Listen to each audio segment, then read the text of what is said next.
nin kan oo ah nin soo guurtada beesha ka soo guurtay Ballisuun ee soo degtay agagaarka 29 ayaa waxaan kula kulanay gurigiisii isagoo markaas soo fadhiistay magaca oday hal arab xagaa ka soo guurteen agagaarka Ballisuun imsa halkan taalan imika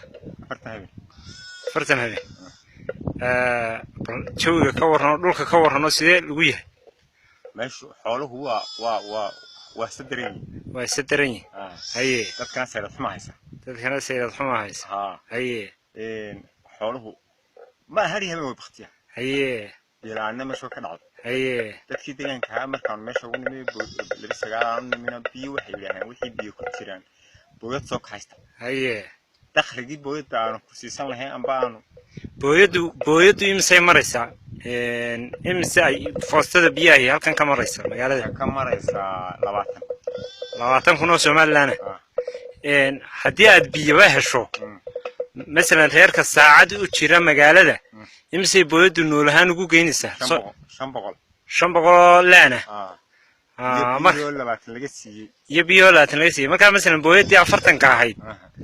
waxay noqonaysaa 640 kun oo shilin iyo 500 oo noola waa milyan iyo 140 haddii aan xoolaba la iibsanahayn xagee bay dadku lacag ka keenaan waxa keenaan waxa weeye in tabartii waxa weeye nin qayliya oo magaalada ku qayliyo ehel magaalada ku qayliya nin awrkiisii shiray tuura oo milyankaas istaa awrkii 7 milyan ha milyanka ku tuura nooc walba oo yeelatay nin iskaba qatan oo iskaba taagan oo yaabsan imika waxaan ku arkay guriga midkeenba dhinac u ka soo galo adigoo xaggaa ka soo galay gudin iyo koor iyo waxbaad seeta migeel baad la joogtay imse baadidoon badahay inta rafaadkan ku jiray biyahan heerka u shubaynay rafaadkan ku jiray geeli halay halistiga carreen dib u noqdeen lixdan waayay waan soo helay imkaan wada kuwi kale halkan daaqayaan u keenay dabeetana waa ka geel ma dhan imku dhan yahay imsoo marka hore waa 15 maxaa baxay waxa baxay afaraad oo 5 duqa 5 duqa baa baxay ariga isaga ka waran imsada ari haysata aniga saaka haysta waxa weeye konta markii hore imsoo waxa boqol kala badhow badh baa degay markaa waxa kalena waa iskootid saaka wax marti loo qalo ama seelad la soo joojiyo anigu kuma jiraan baa tiri matiya mudano midnaba wax seelad soo joojiyo wax la qabsan kuma jiraan waxa si waqtiga ka maray waxaad ka warantaa beel intee leeg baa ku soo guurteen waxaan ku soo guuray beel adigu ilaa 50 qoys dadka hadaba 50 qoys ku soo guurteen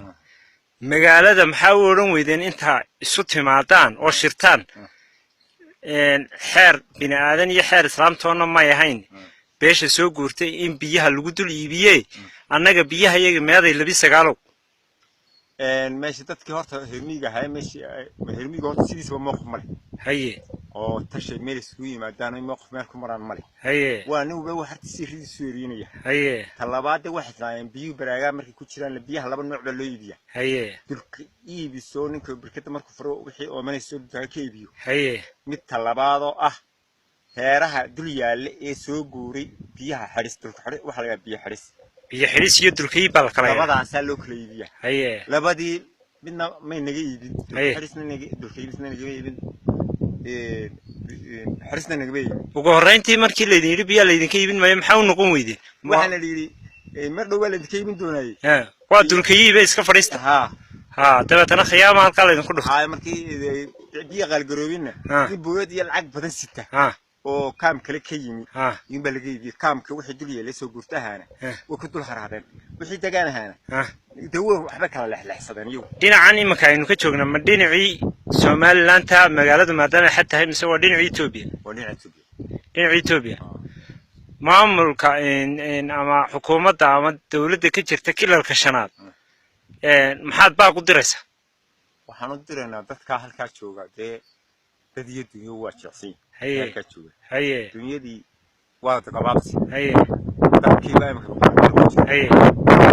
weeye wixii dawladda ka karayso degdeg hawlo soo gaar waad mahadsantahay